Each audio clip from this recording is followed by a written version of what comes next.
Hello! Hello, and welcome to the stream. Welcome to the stream. I haven't been streaming for at least 2 weeks now. Is there any particular reason? No. I just didn't feel like opening up OBS and typing all that, saying, "Oh yeah, I'm gonna be live" and all that fun stuff. That's pretty much it. I'm a lazy fuck. So that's the sin I'm willing to admit. But anyways, welcome to the stream in November. It's crazy, right? Like this is my first stream in November, and it's me going, "Oh hey, I didn't stream for 2 weeks." The thing is, I was originally gonna stream last week, but then to like take my mind off of the fucking stupid whatever was going on. Sure, some people will get what I'm saying. So today, I did something stupid. Let me hold on. Let me where are you? Where are you? Where are you? There we are. Okay. So today we're gonna be playing a game called Punishing Gray Raven. It's a action gacha game, and it's kind of like a Honkai Impact Third, but a tiny bit better. A tiny bit, just a tiny bit better. It doesn't have the okay, it does. Never mind. It does have the painful early gacha game moments. Yeah. So hold on. Let me crank the volume up. Ooh. You guys can barely hear that. Okay.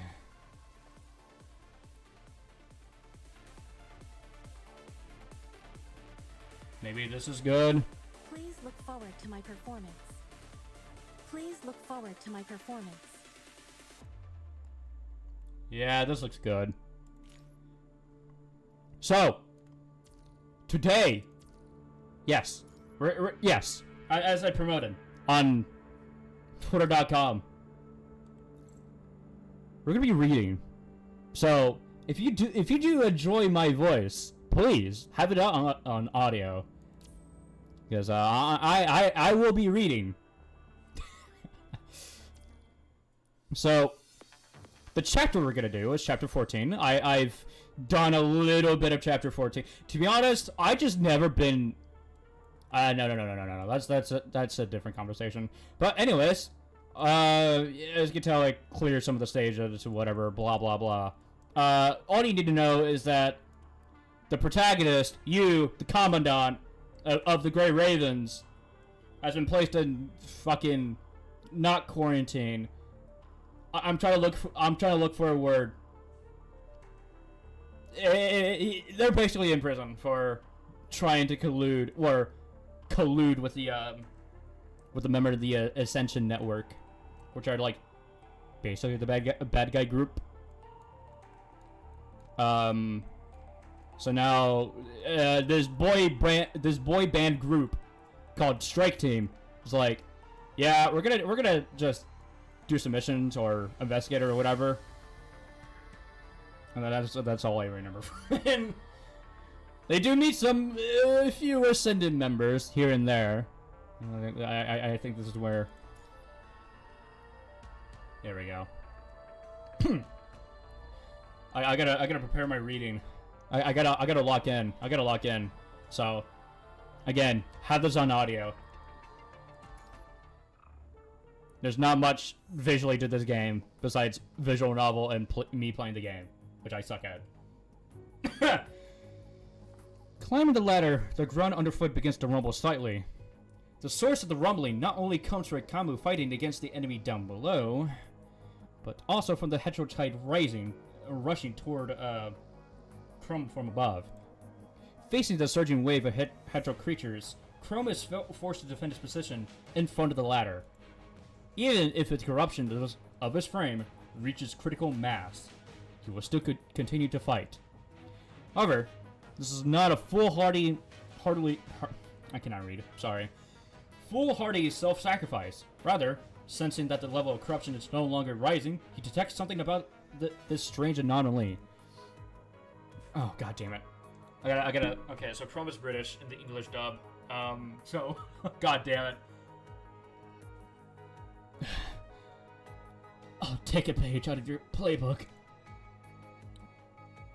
As long as he can hold on a little longer to intercept the enemies rushing toward him, his determination might just be able to pull off such a Hail Mary. Even then, he can barely keep such an unspeakable plan suppressed at the bottom of his heart. Chrome takes a step forward, his scythe enveloped in lightning slashes the hetero creatures, smashing wave after wave into pieces. But right as he catches a glimpse of victory, he hears the sound of ominous footsteps slowly approaching. Oh, okay, I got a sound. Oh god, what? Oh. How do I voice this guy? Okay, I think I have an idea. I'm sure you'd think it's a miracle if you made it out here alive. Are you still choosing to sacrifice yourself to save your comrades? Chrome remains silent. He stands firmly and continues to block the oncoming wave of hetero creatures, whatever. Interesting. The hetero creatures in front of him suddenly halt their attack, as if they received a signal. Most leaders shoulder immense weight. They rise fast and fall even harder. Seems you are no different. But I won't let that day come. Here we go. My horrible British accent. Faced with Chrome's conviction, Vongott quietly walks forward. Electric currents of punishing virus sits beneath his feet, like raging waves, as if to tear the narrow space apart. Show me everything you've got. Countless crimson tendrils leap out of the ground and strike, all targeting Chrome's inner device. Invert device, rather. Chrome remains undaunted. He dodges the attack and rushes towards Vongott. Just as he's about to reach his opponent, he picks up the motionless remains of a nearby hetero creature with his scythe as a shield, blocking the attack. The golden lightning from his scythe unleashes a thunderclap. Clang! I wish I could make a clang sound, but Chrome strikes Vonnegott's defense barrier with all of his might. You've already tried using brute force. Think again. Chrome grips his scythe tightly, condensing all the lightning into the tip of his blade. The scorching heat of a meteor strike, he smashes Vonnegott's barrier once more. Following a slight cracking sound, the tip of the scythe finally manages to penetrate the seemingly indestructible defense barrier. You can still maintain consciousness at this level of corruption. You're indeed a splendid seed. He looks at the weapon, puncturing its defense barrier, and he nods in faint appreciation. What you lack is not courage, ingenuity, or skill, but pure and raw power. As I said before, the speed of humanity's technological progress can't ensure victory. But the potential and progress you've shown me, I'll give you some more time to blossom. He places his hand behind his back and deactivates the punctured defense barrier. He takes a step back, noticing Chrome at his limit. As a sign of respect for your bravery, I'll call them off your comrades. Right as Vonnegut finishes speaking, the hetero creatures within the waterway quickly recede like the tide. One more thing. The transport craft you flew in has been constantly sending eyes in search of you. They're no match for corruption, but that doesn't mean they will stop recording. If the investigators recover them, that could spell trouble in the future. So if I've had Cinder Relic take care of the transport craft for you. She said that there were some other issues, but that doesn't concern us, so Cinder Relic didn't get involved. Is your loyalty really worth it? Light and darkness coexist. Don't you share a similar view? Faced with Chrome's answer, Bodyguard simply smiles and says nothing more. He turns and walks into the dark tunnel. Climbing up along the corroded floor, Camus squeezes through a half-collapsed hole. You're back. Everything okay? Seeing Camus return, Chrome wants to stand up, but the split legs of his frame make him unable to maintain balance. Even a cursory glance shows that his frame is seriously corrupted and damaged. Okay, I gotta sound like Shadow. I was gonna ask you that. Take a good look at yourself. I'm fine. I don't care what you say. We need you to get to a doctor. Oh! Yes! Yes! Yes! Yes! Yes! Alright, this should be easy to voice act. I've already attended to the captain's wounds. At least his injuries won't get any worse for the time being. Let's hurry back. There's nothing more we could do here. Alright, we're all here. Let's get going. Captain! Let me carry you! No need. I can walk. Chrome responds coherently, but the others can tell he is struggling to hide his fatigue and that he is barely holding on. I know I said to stay awake, but I didn't say you had to stay moving.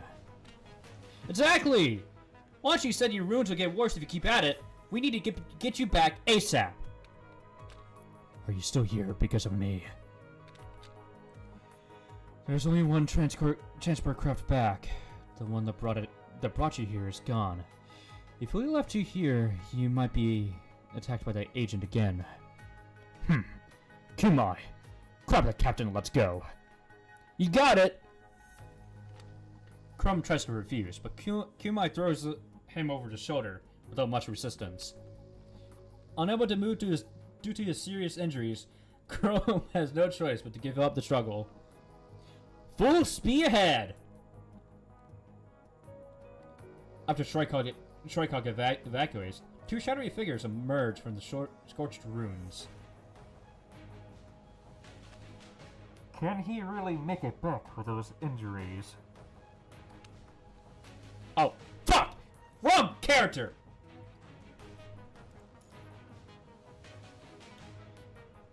Can he really make it back with those injuries? I've done what I can to stop his punishing concentration from rising past this point of no return. He should be able to make it safely back to Babylonia. The figure in the shadows lets out a soft and cheerful laugh.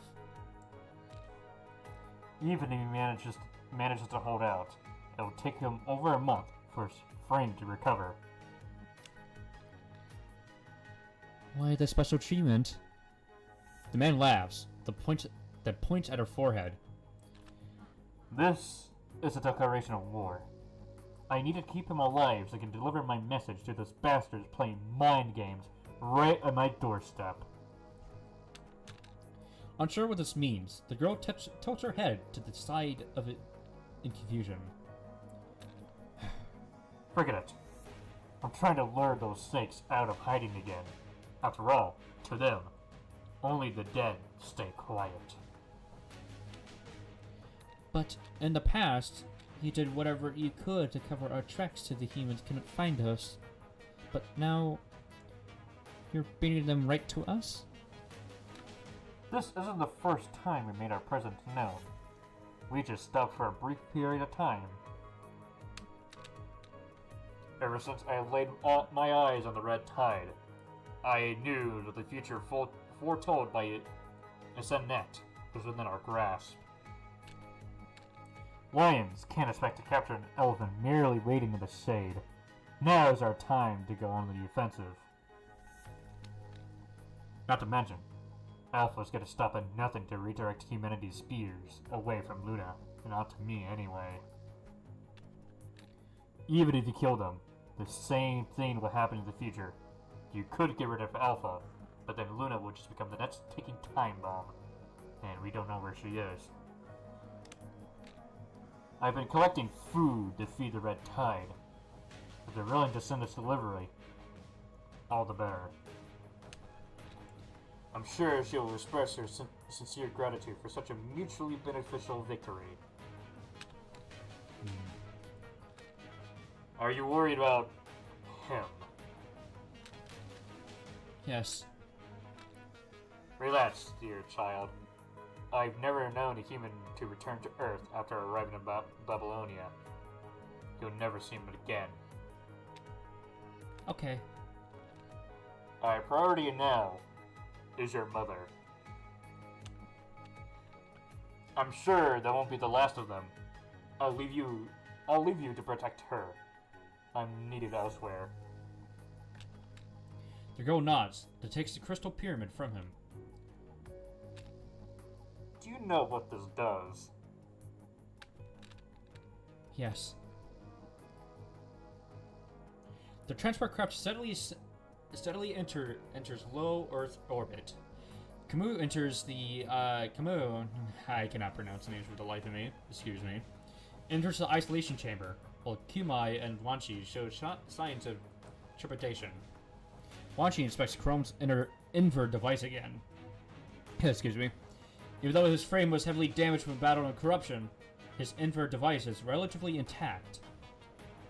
With all this damage, even if everything goes according to plan, you're gonna be out of commission for over a month. Chrome forces a nod. Feeling weak, he can only lean against the cabin wall. The dark sky outside of the window makes him drowsy. Prior to the departure, Chrome canceled the countdown for the distress call and sent an emergency evacuation request to the nearby task force, hoping that they can stop their search and rescue mission and evacuate ASAP. If the squad encounters the agent, there will be only one outcome: death. For Chrome, he had long since grown acquainted with the word death. This is war. He recalls what his father had said to him. Death is inevitable. That is also what his father had said. As long as you are a soldier on the battlefield, your day will come. I've already applied for your transfer. Thank you for your outstanding performance during the mission.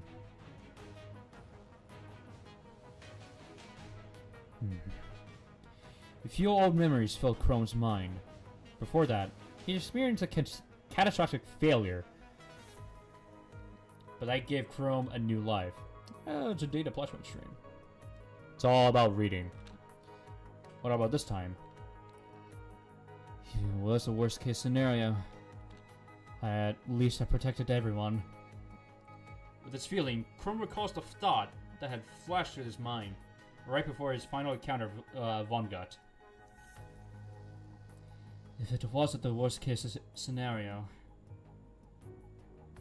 I'm pretty sure my British accent is pretty good. I can't tell. I'm juggling here. If only he can hold onto an ounce of hope.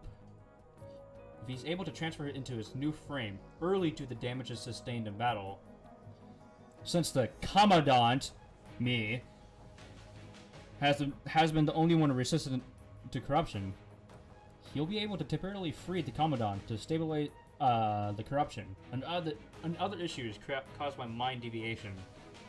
Working alongside me, Chrome will have a better chance of destroying that secret base than... More reading!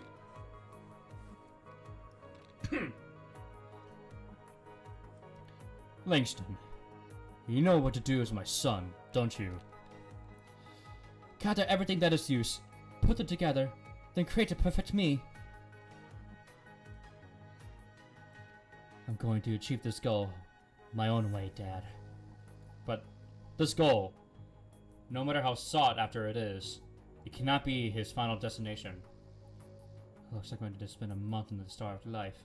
I'll then repair my frame. Considering all the surveillance lately, perhaps spending a month in the Star of Life recovering will be more suitable for the opposition's plans. During his meeting with me, even though he did not reveal anything to the opposition, he did give them a new target. Even still, Chrome has no regrets. He has to make sure of the Commandant's willingness before he saves Annette's life. After his meeting with me, the Commandant's willingness was without a doubt. Whether he has to become the rat to free me or acquire the Commandant's assistance, he must stay alive. He has to achieve his goal his own way. I can't let them stop me. He has to take action, even under these circumstances.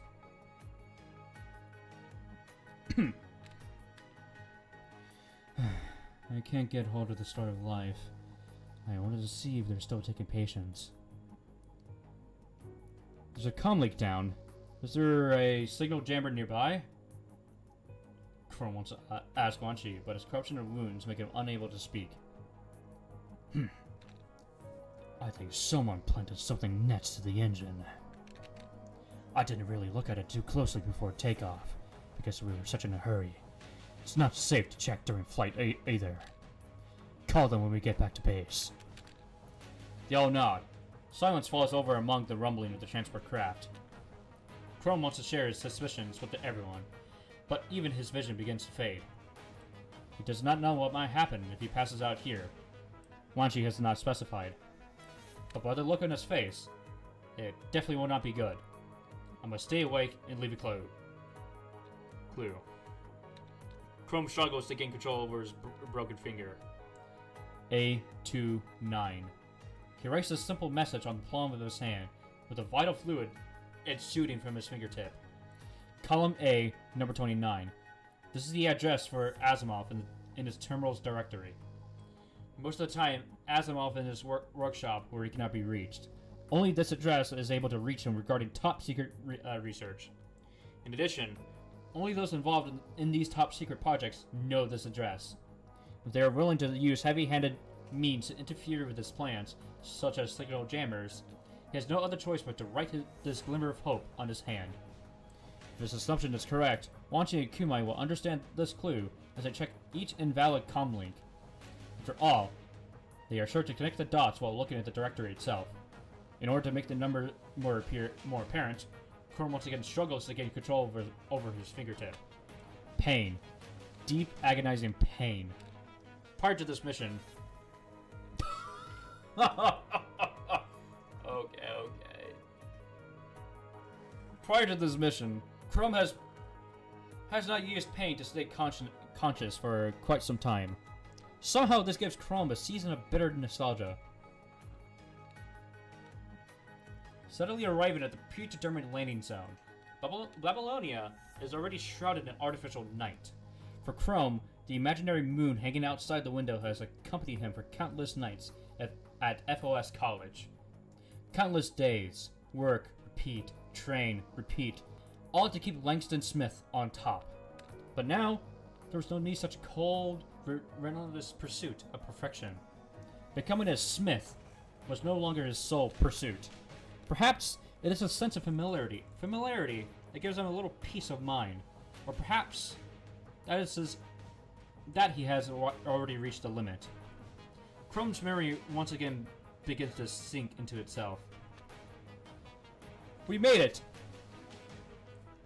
Leave the transport ship so we can finally contact the Star of Life. Roger! I'll get the captain off the ship! His condition is getting worse. Carry him and keep it steady. Thanks! Sorry for the trouble. Chrome wants to say that, but he cannot spit a single word. Wait! Kumai! There's something written with the captain's hand! A29? I wasn't there before boarded the plane. Did he want to tell us this but couldn't? Seems his vocalizer has been destroyed. Go to the Star of Life before looking into this. Wanchi grabs Chrome's hand and wipes it clean. Let's go. Reliable comrades, reliable friends. A real sense of security. He thinks of how fortunate he is for being the captain to Strike Hawk. Hey. Before Chrome falls into a coma, Kumai sees a smile on the corner of his mouth. Although it is now early morning, according to human convention, there are still several personnel on the landing platform performing maintenance on transfer crafts. They are somewhat surprised to see the safety hatch open halfway as a blonde figure rushes out from within. The young man, who personnel can always tell he is laughing even by looking at the back of his head, is now in a state of panic. Hey! Is there a medic? Military personnel returning from Earth. Turn left and proceed through the sterilization tunnel. Then you can take a regional shuttle to the ER at the Star of Life. The staff member standing behind the right portion simply recites the regulations apathetically. Hearing this from Erlich response, Kumai remains quiet. Instead, he rushes in the direction of the sterilization tunnel with Chrome lying unconscious. God damn it, I cannot read! In his arms. After seeing them disappear, the workers behind the Parsha get together and begin to gossip. That guy he was carrying. How wasn't one of the Smiths, was it? What the hell was their mission?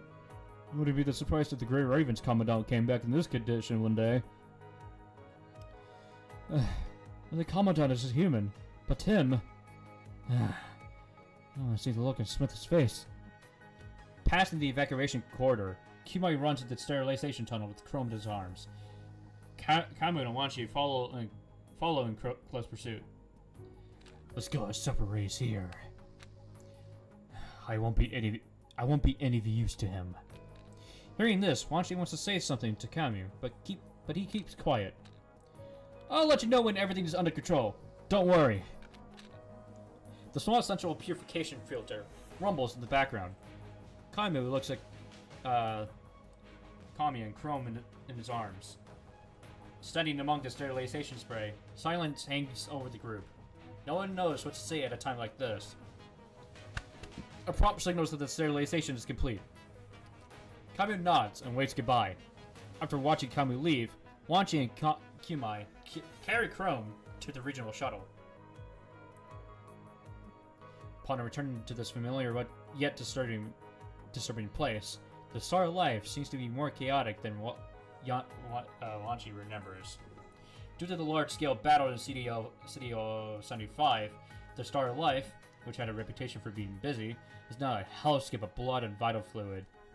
Before the battle even began, the staff anticipated a large number of casualties, but even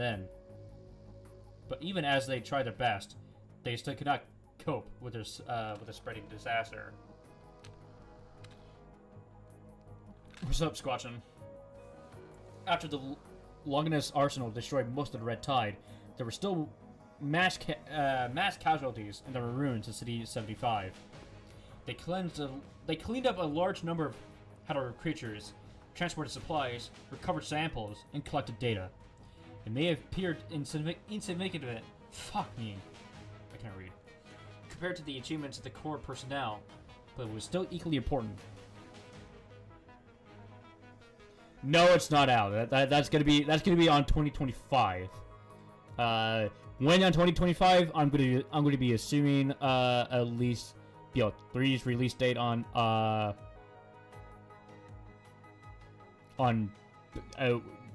yeah.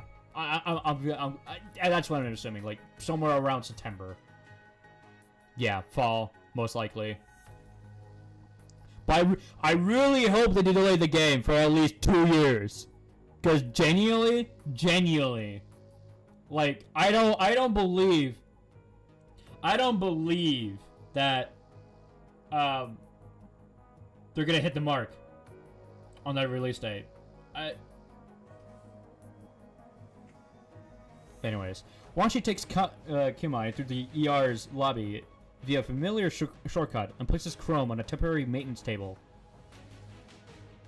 Yes. We need... Apologies. The maintenance room is already at Matt's capacity. Before he can even finish speaking, the staff hastily refuses him and runs over to a room where he's being called for assistance. How can there be this many wounded? Wanshi, let's contact President Hassan. Hansen. Wanshi nods. They both open the terminals and then dial Hansen and Celia. No response. No response from Celia either. True. Is it too late in the evening? What about Asimov? Or the others? Most of the others are out on a mission. But we could try Asimov. Both of them repeatedly call Asimov for help, but he does not pick up. After a long time, a strange face appears in front of the comlink. Celia!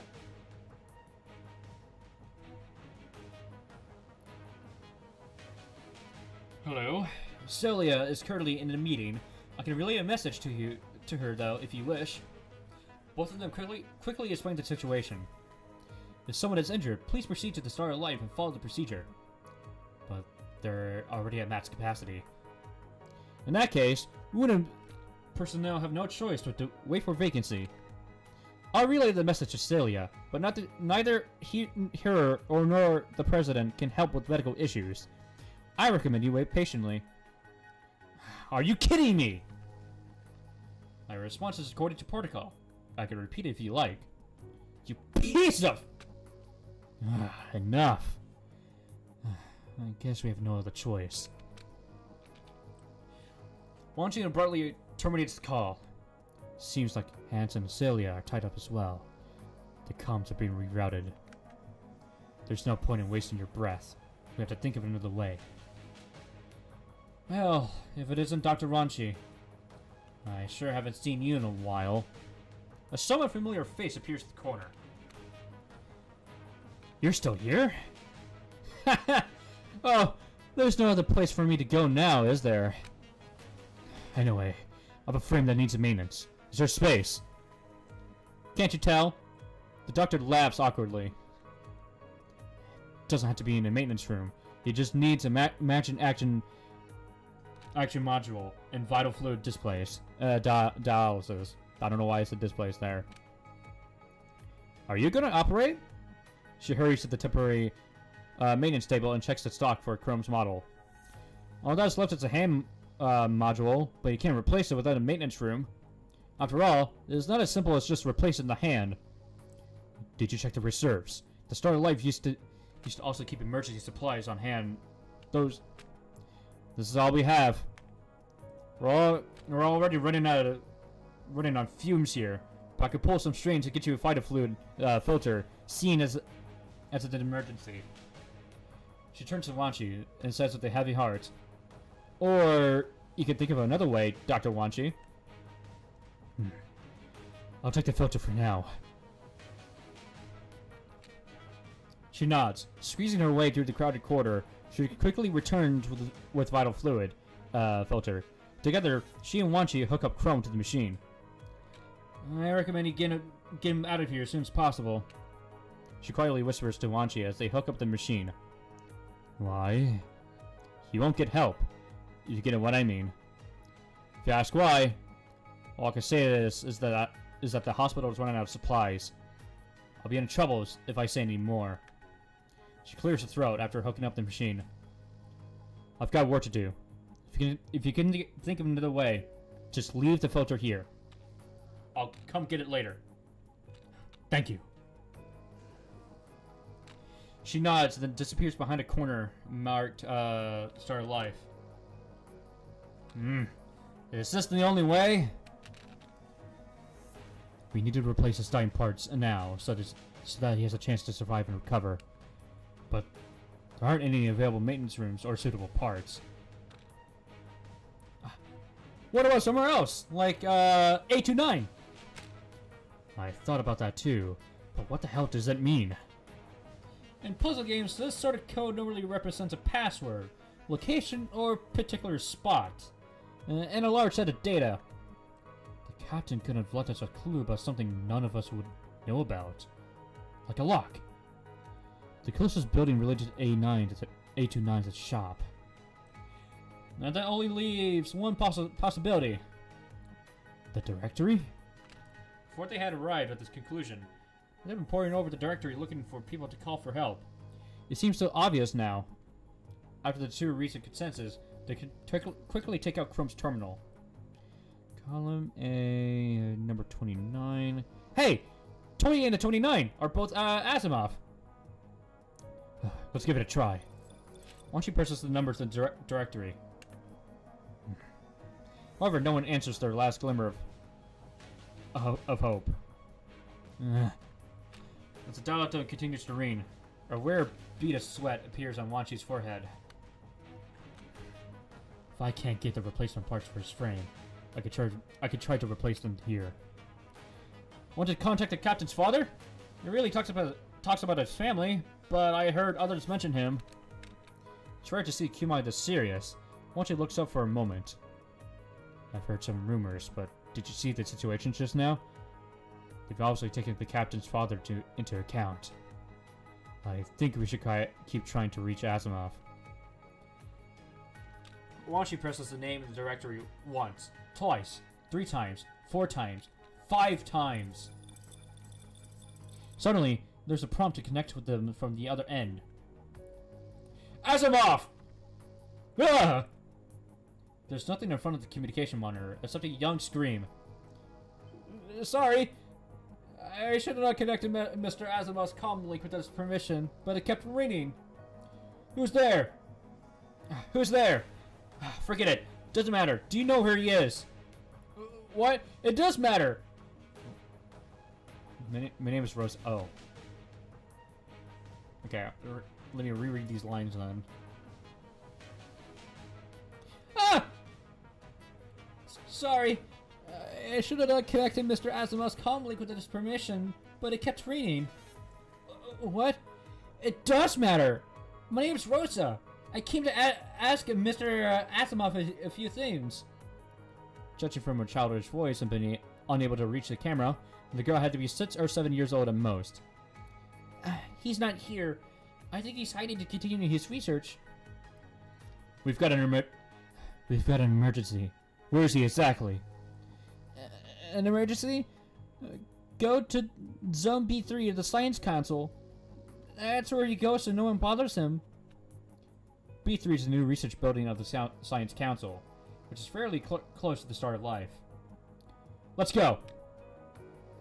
A ray of hope shines on the beleaguered faces.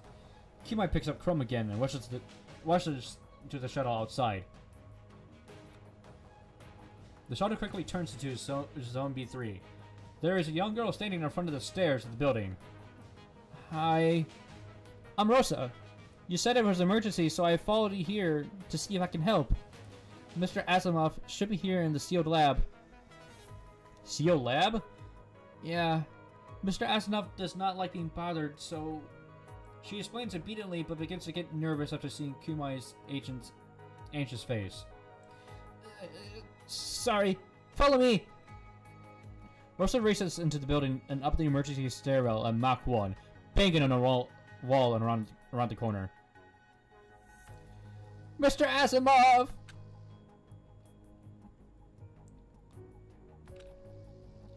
Rosa's voice trembles with a slight whimper. The crashing of various research equipment comes from the depths of the sealed lab. Arriving upstairs, Asimov stares at Wanchi with kindred dark circles of his brilliance under his eyes as he is packing up the things he just knocked over.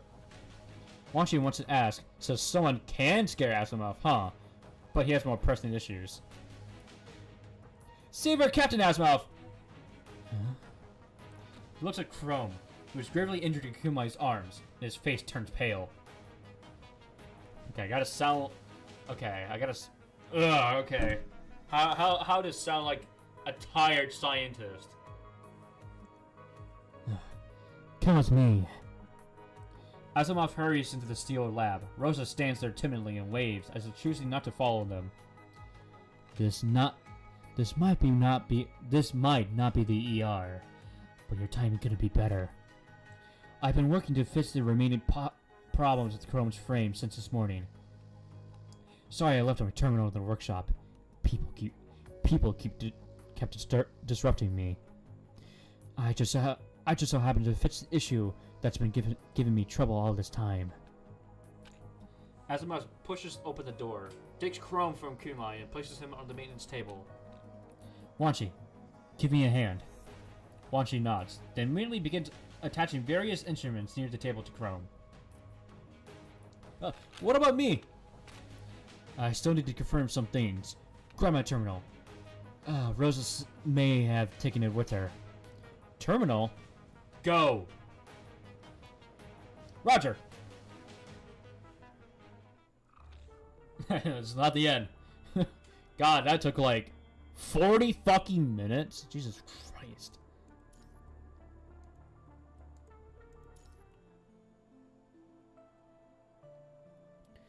In the glare of white light, Chrome opens his eyes. The scene and sounds before him are like a false curtain of night. It is chaotic and difficult to distinguish. A familiar figure is standing to the side, silently watching him on the maintenance table. Dad? In his whatever memory, Chrome subconsciously utters a name. As he comes to his senses, he realizes what he has said. Mr. Smith. I've already received the report from your comrades. But we need to report. But we need to report it to our superiors. Wanshi's already taken care of that. Hassan was really been out of shape over the news about Vonnegut. Good job, everyone. A new agent is troubling news. Enough. Let's discuss the mission later. Give me a minute with Chrome. I need to speak to him privately. Huh? Kumai is reluctant to leave, but Wanshi manages to push him out of the steel lab. Before you do, I need to sync the current research progress. Once you leave, I'll add an inhibitor to Chrome's frame. Asimov points to the new friend's neck. Don't worry about where it's located. That's the most effective spot. It may not be an invert device, but don't remove it all willy-nilly. It can help you stabilize your mind and reduce the probability of deviation corruption. Even if you encounter high-intensity interference, it will prevent you from losing control when your mind becomes corrupted from memory deviation or other systems. Gloria is now capable of handling daily operations. In the future, you can link with your comrades just as before. You just need to know one thing. The risk has decreased significantly, but doesn't mean it's as safe as Arclight. How low is the probability? For daily activities around Babylonia, the risk is...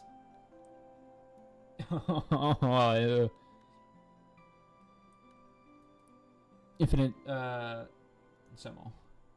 However, if your mind deviates after being damaged or hacked by the enemy in battle, you'll be more susceptible to corruption. If your corruption reaches a critical level, you'll need a commandant that can resist these systems in order to stabilize your mind. Understood. But there doesn't seem to be any commandants that can resist memory corruption. Do you really understand? Seems to be. Correct? This serious injury isn't for you. This serious injury still isn't enough for you to recognize the limitations of constructs. As I said, if you can adapt to a specialized frame without any injury, then I'll happily accept your choice. But by the looks of it, you seem to be willing to pay even a greater price.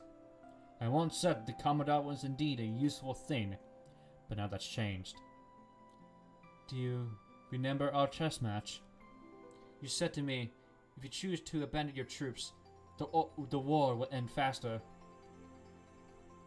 You taught me to look at the future while watching the present. I'm using my own method to collect useful things and create a future of my own choosing. And that is everything you have to suppress Smith. Correct. I refuse to abandon past events, my past self. Most importantly, I refuse to abandon a single soul. This redemption is my own. Once you get involved in this vortex, your battle will spread from the battlefield to every corner of your life. The cage of sight, the noose of language, the abyss of power will come for you as you gasp of air for air at night. Do you think humans that they don't have to go into battle live a life of leisure? Even the undefeated Commandant is bound by these invisible ropes. Seeing his father, who had always been strict, show a solemn expression, Chrome gently grabs his hand. I'm already in the eye of the vortex. The moment I decided to become Chrome and serve as a bridge, I was ready to pay double the price. Chrome. All I cared about were methods and results. I never asked about your reasons. You know the consequences of stepping into the eye of the vortex. Why do it? For the sake of change. I remember what someone said about change when your procedure succeeded. Whatever you become, the blade or the blade wielder, having the determination to join the battlefield will result in the same fate. I'll tell you the same thing. Whether the blade depends on its wielder, or the wielder depends on their blade, both rely what is useful nearest to them. You never disappoint me, Chrome. Thank you for your praise, and thank you for your guidance.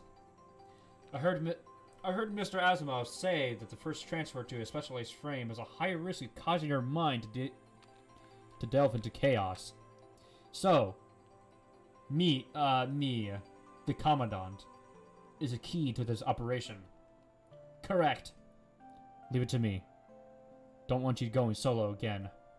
But, Mr. Smith, think of it as a gift for proving your determination. And as far as I know a lot of people are driven by a variety of reasons to free the Commandant. I'm just going to deliver the last piece of the puzzle. The fuck is this guy? I feel like I should decorate the office to accommodate this many visitors. Collins, I came here to discuss something with you. Oh? Discuss what? We've got an urgent mission, and the Commandant is in stable condition. I don't think there's any need to continue our conversation. Seems like all my guests are here for the same reason today. The Commandant's mind beacon has, in fact, been polluted. You don't want a repeat of what happened to Ravenge, right? In that regard, I'll have the Commandant get treatment in the Star of Life. No need to bother your men. President Hassan. He smiles sardonically, stressing each word. Aren't we partners? Don't be ridiculous. Besides, once we have enough evidence, this matter shouldn't be handed over to a person with greater expertise. Even if the Commandant's mind beacon is polluted without causing any corruption, the Commandant is a ticking time bomb.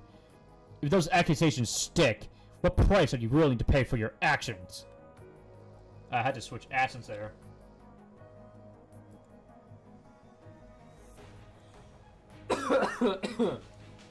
Oh god. I'm fine. I'm dying, but at the same time I'm not fine. Hold on, I am checking some stuff, don't mind me. Holy.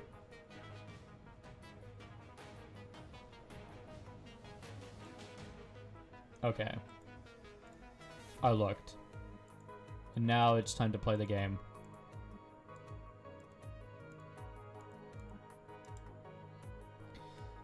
Stick?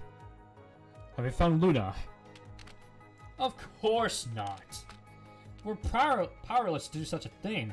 Who do we think we are? Grey Raven? Whether that be the previous Grey Raven or this Grey Raven, they all have something to do with the Ascendants. Even those slackers under my command captured that Ascendant should be rescued in no time. Fine. I will take responsibility for whatever happens. Oh. Are you willing to act as a guarantor for Plushman 1? Me. That's right. Colin's smile is fixed firmly on his face. Alright. Very well. Seems like you got something up your sleeve if you're willing to make such a decision. Well, I guess I should tip my hat to you then. Since I have your word, I'll let Plushman 1 go for the time being, considering you and the others came all this way today. However, quitting isn't exactly my forte. If you can finally close the book on this matter, I'll welcome the talented Commandant to help us create a future for humans. After more than 2 days of this blinding light, as your cognition begins to blur, the door opens once again. You're free to go, Plushman 1. Is the confined treatment over? I can't say for sure. Anyhow, you're free to go for the time being. Seeing you struggle from exhaustion, Cilius escorts you to the regional shuttle en route to Zone B3 of the Science Council. Hanson is sitting in the cabin as if waiting for you. You made it, Plushman 1. I've got good news and bad news. Which one do you hear first? Let's hear the bad news. The bad news is, even though you no longer need to have confined treatment, you're still under observation. They'll be watching your every move from here on out. But at least you're no longer stuck in that room. The main reason you're let go is because you're needed for a mission only you can perform. Hanson and Celia quickly fill you in on the recent events. There's a new agent? Correct. We're short-staffed, and new issues keep popping up. I was able to get you out because I would also want you to help Chrome maintain mind stability until the frame transfer is complete. According to Strike Hawk's intel, the new agent is incredibly dangerous. We should avoid engaging him though, since we're still recovering from the last large-scale battle. The Red Tide also poses an issue. Based on Washi's reports, the Red Tide in the underground waterway has been diluted, but it's still a considerable size. We confirmed that the core fragment has been destroyed. Whether there is some other force controlling it, or there is just some residual liquid incapable of expanding, it still needs to be destroyed. We've wasted enough time already. If we wait any longer, that'll just mean more trouble down the line. Do we still need to deploy a bit domain in my nodes? No. I've spoken with Asimov. We determined that a tactical unit will be more effective at conducting a precision strike underground. The structure's interior isn't particularly large, and the amount of red tide doesn't justify the use of Loganus Arsenal. More importantly, we can't play a numbers game with the bit domain nodes against such a dangerous enemy. Strikehawk is familiar with the area, but Chrome's new frame is still being field tested in active combat. The mission poses too great of a risk without your help, Commandant. Understood. Concerning that you may have encountered the agent again, I suggest you take a member of Grey Raven with you. Cover your tracks and avoid direct confrontation with the enemy. Only one person? According to Kumai and Wanshi's intel, the area is quiet and narrow. Additional members will only be disadvantageous. Your Strikehawk will also be accompanied by a completely independent team during the mission. Don't worry about them. Just mind your own area. One more thing. 21 constructs were assembled as a part of the auxiliary team to investigate the surrounding area. However, their transport craft was destroyed. They sought refuge in the underground city. Rescue them if you still got the strength in you. Enough strength in you. Understood. If there are no further questions, Celia informed Lucia to wait by the transfer craft. What about Liv?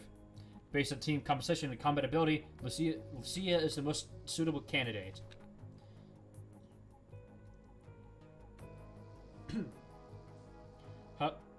Hassan and Celia fall silent. After a 10-minute drive, the three of you arrive at Azuma's sealed lab. Enter the sealed lab. Chrome is lying quietly on the maintenance table as if asleep. He is still conscious. I put his frame into sleep mode to prevent any further corruption and damage. However, I still needed him to confirm a few things, so I kept the voice and audio module operational on his Arclight frame. I can give you 10 minutes if there's anything you need to say.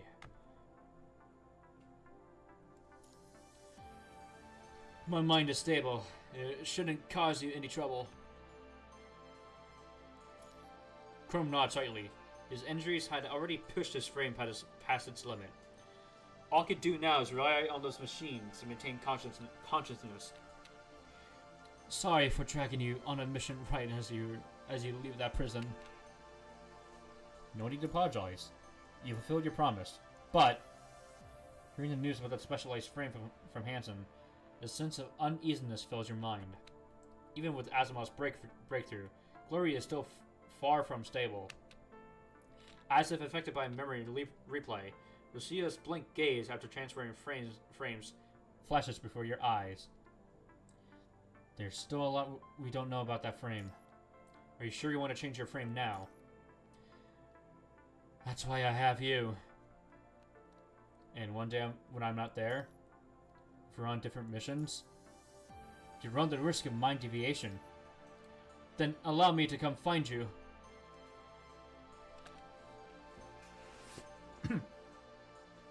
Chrome's voice remains soft, but it has a tone of the unquestionable firmness. Is the reality of that situation that optimistic? Of course. I'll have several backup plans just in case. You hear a sense of uneasiness in his voice, as if he has sensed something. If you let me, that is. I'll take the extra help. Thank you. Hold his hand. Don't worry. This game gives both male and female fan service. So, that's a win right there. That's one of the unironically, that's one of the reasons why I like this game. Just because the fan service between both the males and the females are treated equally. And not like Hanukkah Impact Third. Okay. Anyways. Time is of the essence. Let's begin. This is the second time we conducted a specialized frame transfer. Azuma has a stern look in his face. We've made a breakthrough with the technology with a higher degree of uncertainty compared to Plume. In order to avoid mind deviation, you'll need more integrated connection with Chrome than a standard link. And how do I do that? I'll use this machine to allow you to dive deep into his mind and establish an integral link. It'll allow you to see his thoughts and condition in real time. Does Chrome know? I told him before you got here. You just need to hold on while the link is being established. After that, it'll stabilize. If you don't have any questions, lay it down on the spare maintenance table over there. Understood. Bring him back. Before you can ask what Asimov meant, your memories fall into darkness. Falling into Chrome's chaotic mind, all you can see is a little boy wandering aimlessly. Who am I? Where am I? Although there was no answer to those basic questions, he steps forward into the darkness. Alright. Understood. As if falling in order. Did I pass? As if trying to reach that target. I won't let you down. As if stuck in the cage. Gather everything that is use. Put them together. And create a perfect me. As if scavenging to despair. Useless. Like, be grateful. Or else. He's an idealist. Assembly. Past. With each step, countless dreaming voices echo in the dark void. Although you cannot fully comprehend what they're talking about, you can sense the malice just from the fragments you heard. Become a smith. Become a smith. As he walks through these unpleasant noises, his footsteps begin to falter more and more. I can become... His image begins to blur. But who am I? The void begins to shake violently. If he continues, he will gradually lose his self-awareness. But in this state, can't even notice the mind beacon above. Who am I? The boy's voice is trembling, and in the steady stream of noise, I am... Chrome! Chrome? This is your future name. Future? Name? You will become Chrome. Become the man you want to be. Like finding a glimmer of hope in the tenebrous deep depth of malice, he begins to look around for the source of the voice. Walk toward the mind beacon. The mind beacon. He inspects his surroundings, but there's no mind beacon to be found. Look up, Chrome. Oh. It's up there. The boy holds out his hand, as if to chase the distant star. With a bitter smile, he leaps. Thank you. The dark void begins to materialize into a magnificent hall. Hello, Commandant. If you're here, that means the frame transfer isn't over yet. Illusions of flowers and food surround him, but no one is present. You seem to be lucid. Sorry. I don't know what just happened, but I'm sorry for being such a burden. Even though this place is... Forget it. It's nothing. Our eternal link is stable. I won't exercise any memory deviation now. It's nothing. But you still need to wait a little bit longer. Why not chat past the time? Sure. Why did you want to help me? Because helping you is also a form of helping myself. You could have waited longer. But every second I wait, there's more second I fall behind. I need to achieve my goal. And what's that? Before I answer that, let me ask you something. Do you think there's a difference between humans and constructs? Yes. I guess you're right. Whatever that be from identity, composition, humans and constructs are different. But in essence, we are the same. Not many humans think that. Walk straight through the illusions of flowers and decorations. Humans fear the compatibility of constructs. Individuals without real power can easily be used as tools. Rumors, prejudices, arrogance. If humans go on like this, they will only go further toward destruction. I've already seen countless examples and experienced them firsthand. I'm sure you feel the same way. You're right. But contradictions also have a cause and effect. These rumors and prejudices are the final effect. We cannot solve all of this without understanding the root cause. Saying this to Chrome, he smiles and nods. That's why I want to get involved to understand its cause. Only then I can solve it. Can you really, though?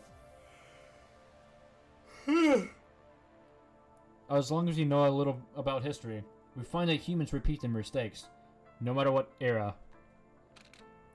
But these mistakes are meaningless so long as progress is made. Looking at his firm expression, you randomly recall a passage of a story you frequently come across. Overcoming countless adversaries and witnessing just as many lay down their lives, the intrepid heroes continue to search for hope as is on this most harrowing journey. Most people did not know that this journey would be unworthy of adulation. From the moment they set forth, they were doomed to a life entangled in shadows. I'm afraid to get dragged into this. Don't worry. This is the opportunity I need. You have always been a gift to me. He looks at you quietly and says nothing more. He remains quiet into the magnificent hall begins to fade into the fog. Looks like the transfer is almost complete.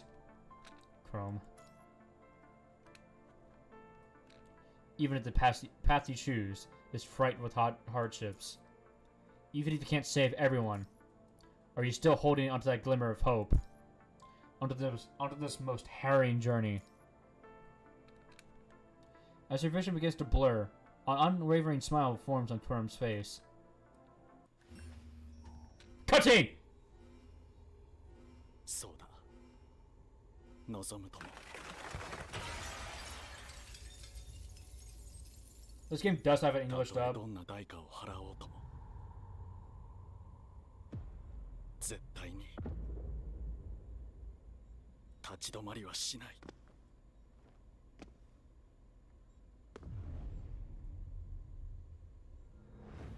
行こう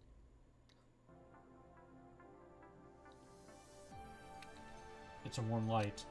In the turbulent darkness, Chrome sees the warm light of the lighthouse. In order to solve what will happen next, I must set out now. Everyone's waiting. Regaining consciousness once more, you see the familiar lights overhead. However, there's a slight change in the precision. Chrome looks at the people around him. Aside from Asimov, he sees Swansea, who had been helping the entire time. Kumai is standing nearby. And also, Plushman 1. In front of the onlooking crowd, he raises his hand with an inconceivable ease and grip strength. His arm feels as light as a feather, but with the strength to pierce metal.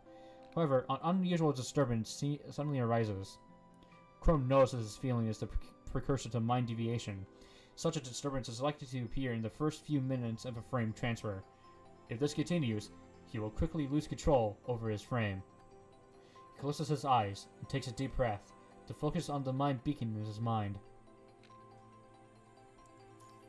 After Chrome's mind begins to gradually stabilize, he smiles and opens his eyes.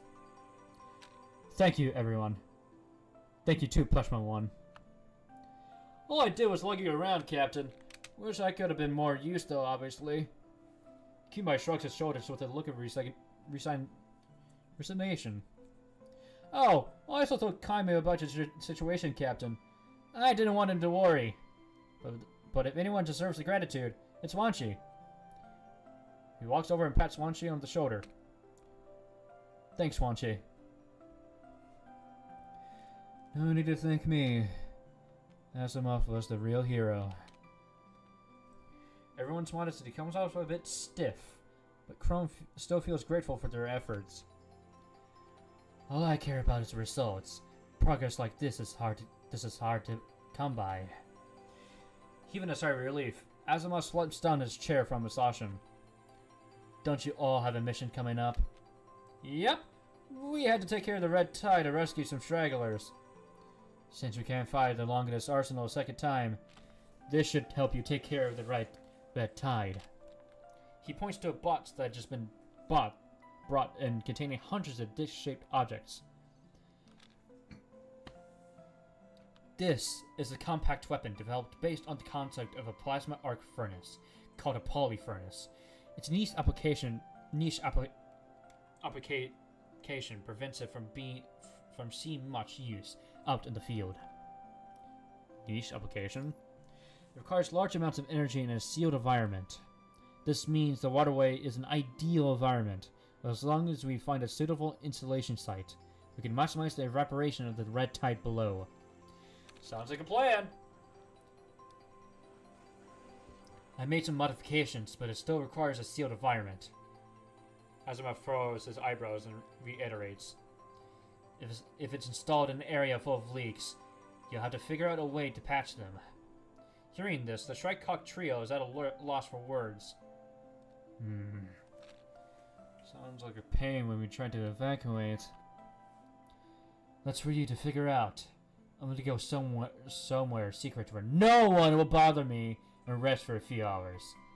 That being said, let me know if there are any issues with the frame. Can we get going now? Can we go call Lee and the others? Let's go. Right on! Kimmy runs out of the room with the cheery delight of a golden retriever. Congratulations. You reached a milestone in the research on specialized frames.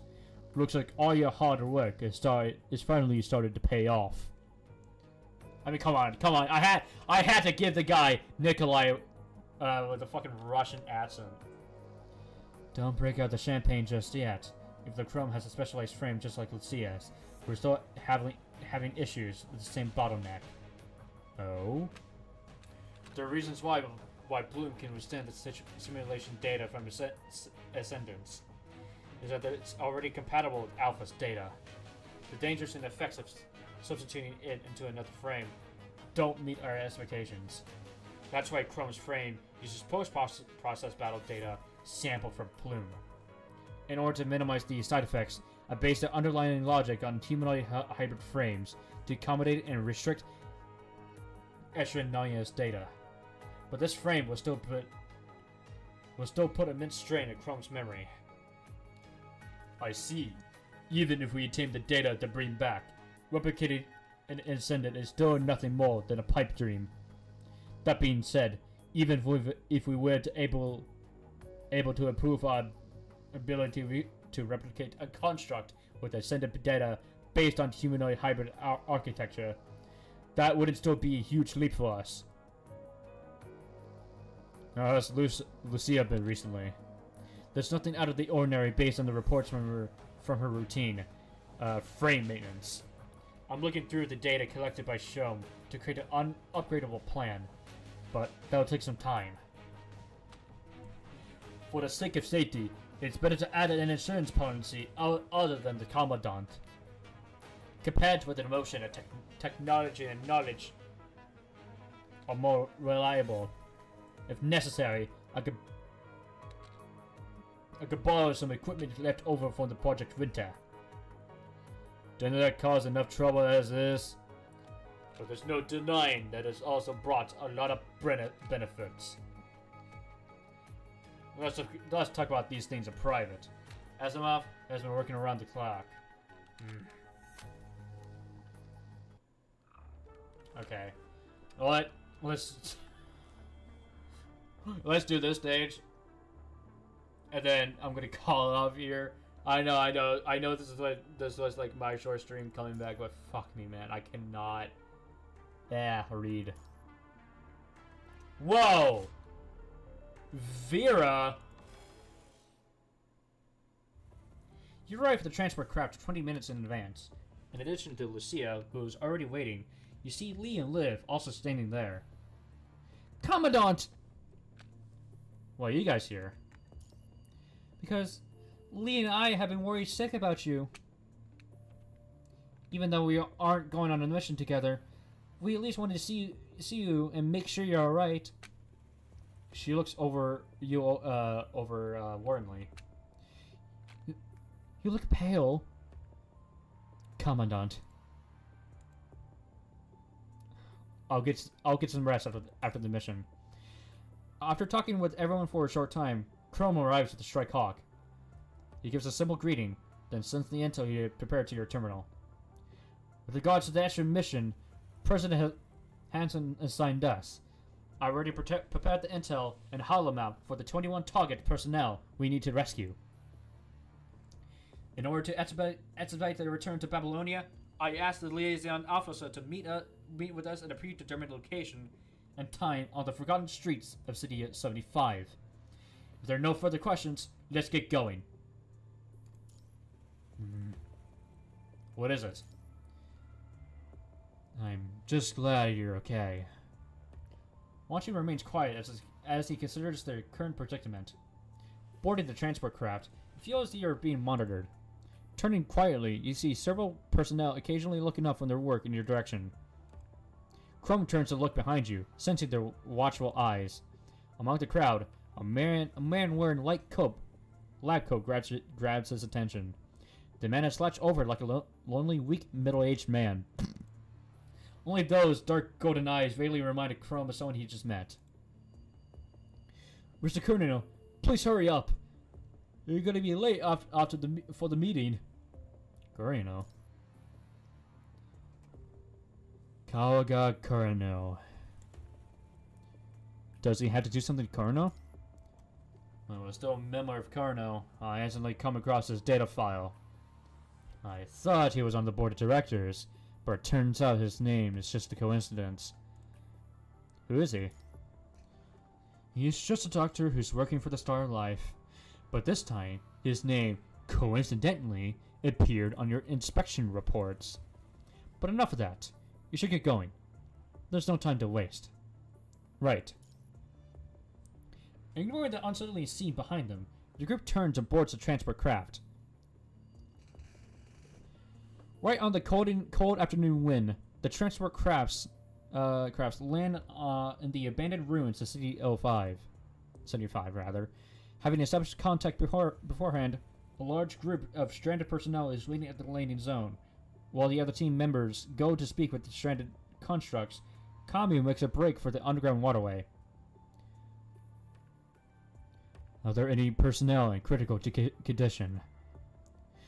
Yes. I placed everyone at the first floor at the time being. Right this way. Washi nods and follows her. The other team has arrived. Chrome looks at the notification on his terminal, relays it to the team. Right. Hassan mentioned there'll be others. Well, according to the plan, Cerberus will also be participating in cleaning up the Red Tide. But they're acting independent of us. Cerberus. I thought you were going to come looking for us once you were finished. I thought so too, but the captain said that saving people was our top priority. Counting the wounded over there. How many people are gathered there? 19. 2 are still MIA. The 2 missing constructs are from my team. Do you know which way they ended up going? They went to an area that was suddenly reported as a high concentration zone. But they were heading there even before we received the warning.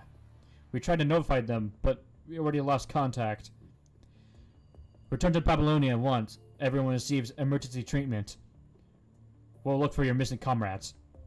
Let me go with you. They're my comrades after all. It's too dangerous. You should head back. They're my comrades. I can't leave my team behind. Once our commandant is gone, commandant is gone. I can't lose him too. I'm begging you. No, it's too dangerous. I agree with the commandant.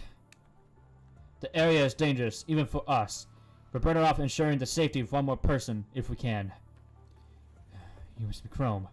I've heard about you. I appreciate your concerns for my safety, but as the captain of your team, I'm sure you understand. If your team members are in danger, would you abandon them for the sake of your own safety?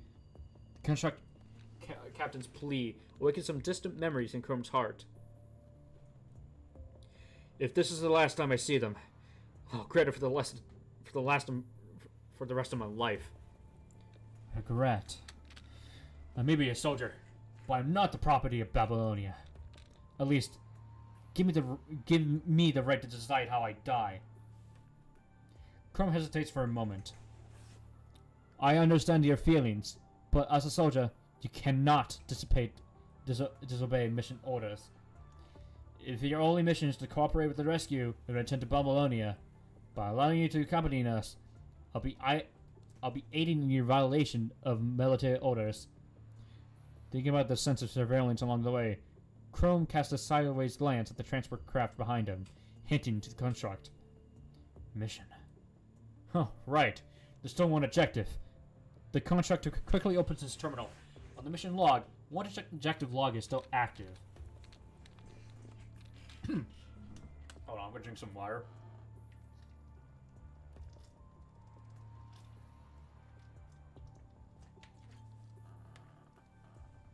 The road was feeling really fucking dry. Holy shit. God damn it. Okay. Well, okay. Yeah. Alright. Okay. So I'm gonna go. I'm gonna be right back for a while. I'm gonna eat some dinner, all that fun stuff. While I do that, I'm gonna get the lo-fi whatever track. And then... Okay. Do this.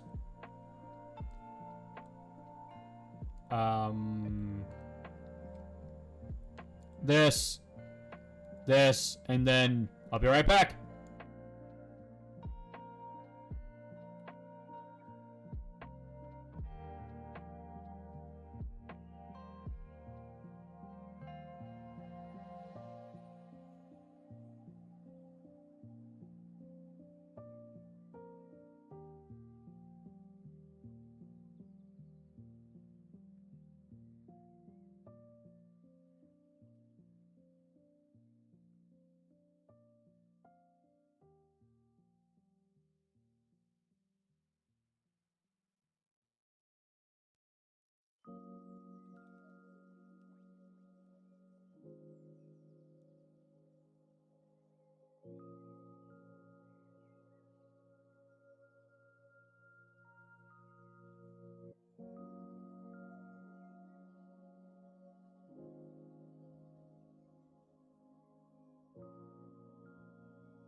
Alright, I'm back.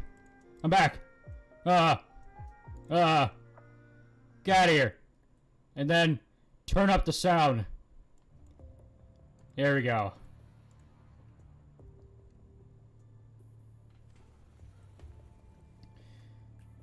Mind you, just ate. Our last objective is to search for the Commandant, but we still haven't found him.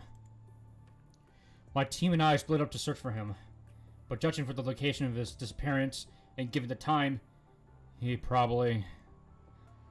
To continue with the mission. Roger. Thank you, everyone.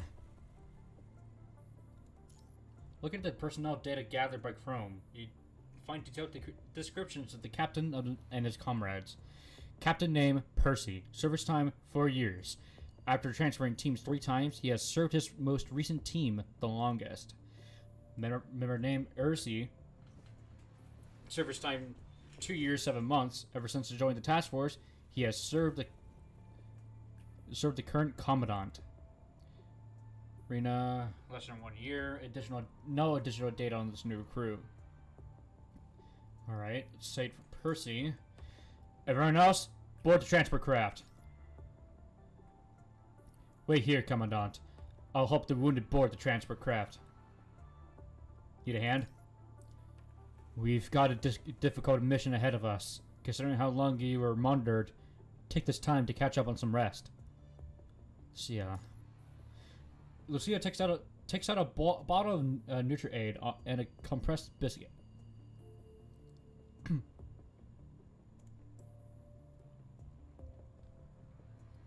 I asked about your condition while you were being monitored. Everyone said you were kept well fed, but I was still worried, so I brought some from our supplies. Thank you.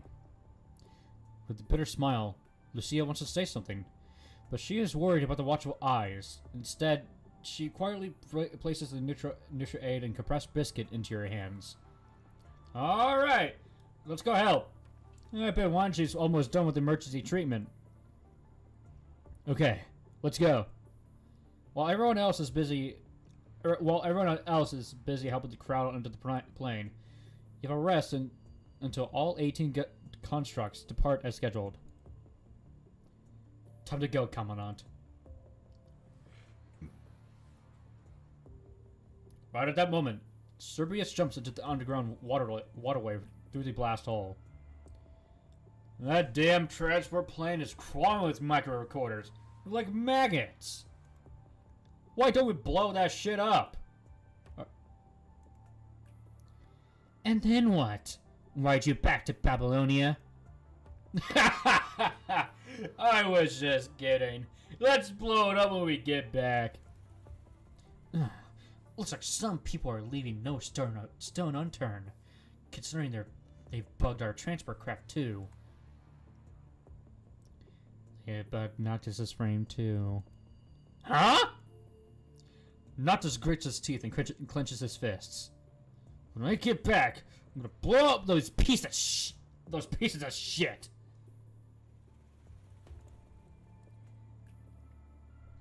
Here's all that C4 you call a brain, and think for a second. Few people will go to the lengths of bugging our support equipment. I bet it was you-know-who's henchman. So, we can't just get rid of them? No need. We're not their target. VR turns her head and leans over to the camera on Noctis's frame and smiles cheerfully. Isn't that right? Then let's get this godforsaken mission over with. We have 3 objectives. First, we need to use these stupid discs to clear the red tide, then locate our target.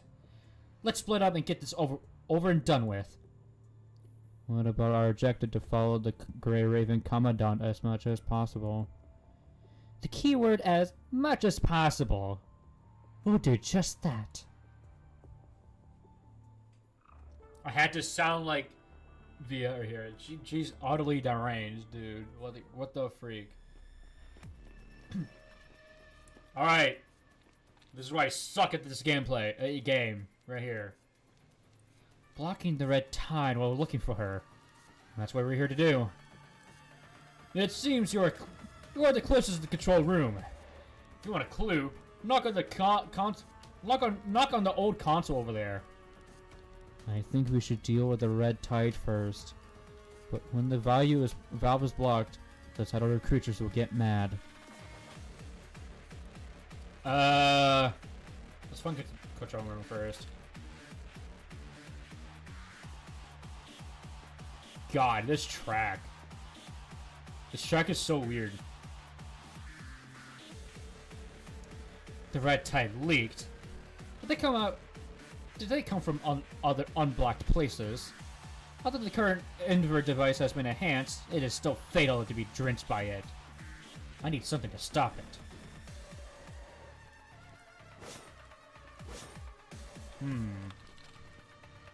Oh, what the hell?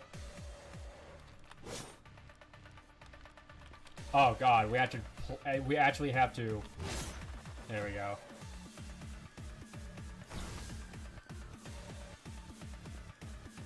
Interesting that they give us like some yellow pins here.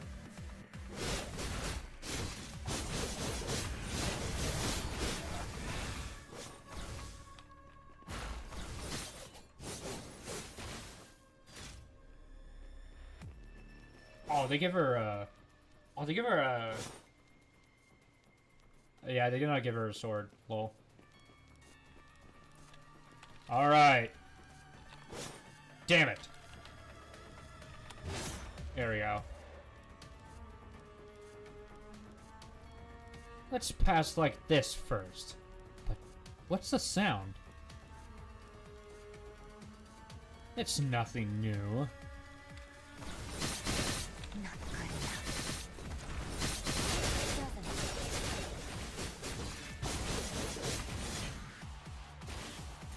Some hetero creatures are heading toward you.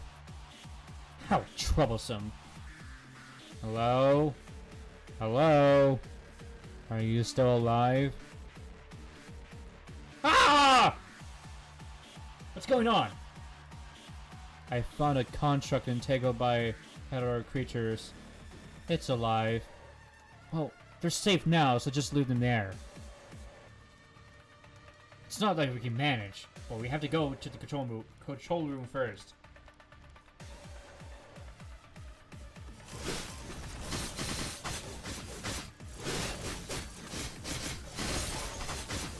This is new for Vera.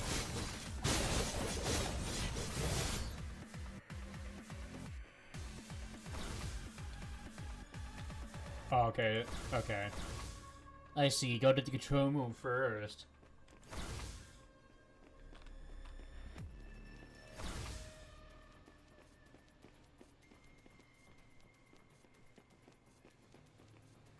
I'm here. I hope you can find clues in the rusty machine. Oh, bless you. Shut up. Endless troubles.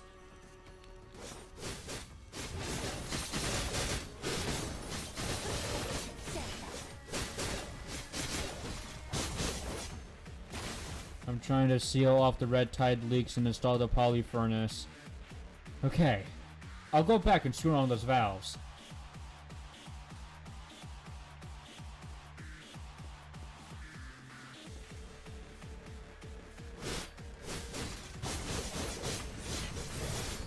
Or corrupted have been attracted. Uh-oh. Oh, okay. Yeah, this is how I suck at this game. I cannot dodge properly.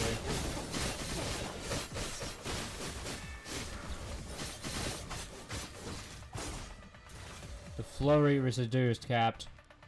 Go on in that valve.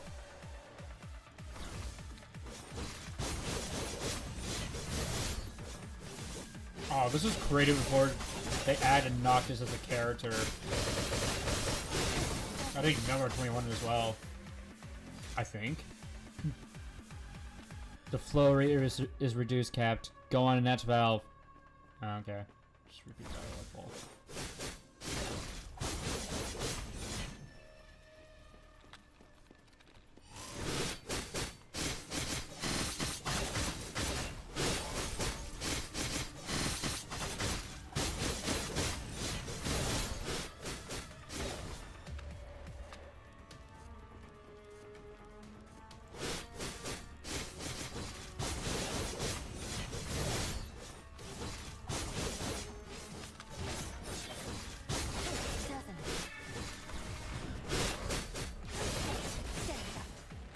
It seems that there's no information here except trouble.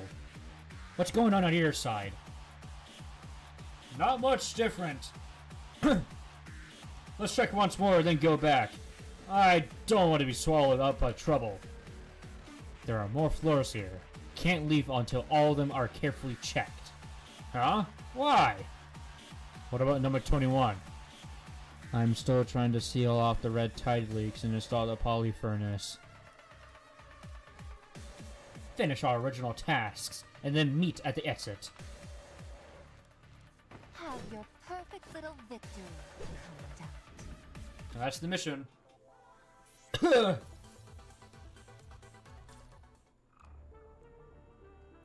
Okay, yeah, I did say I was gonna end it here. So. Yay! Alright. That's what I'm gonna do. That's what I'm gonna do. Yep, I'm gonna end this stream here. Ha ha ha. But yeah, thanks for joining me on this very short stream. Well, short. Whatever. But tomorrow, and I promise, pinky promise, you can't see it, but I pinky promise that I'll be streaming tomorrow. I'll be streaming Wuthering Waves 1.4. They basically just added Elusive Realm content and and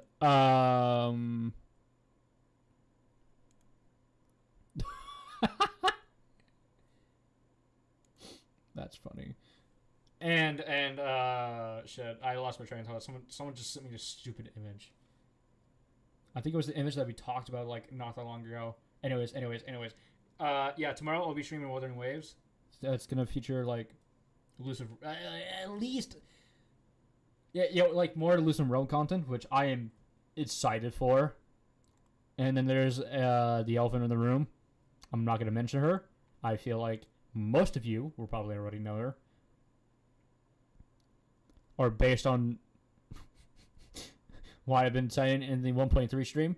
But anyways, yeah. Tomorrow. Wuthering Wave stream. That's it. Goodbye. Bye-bye.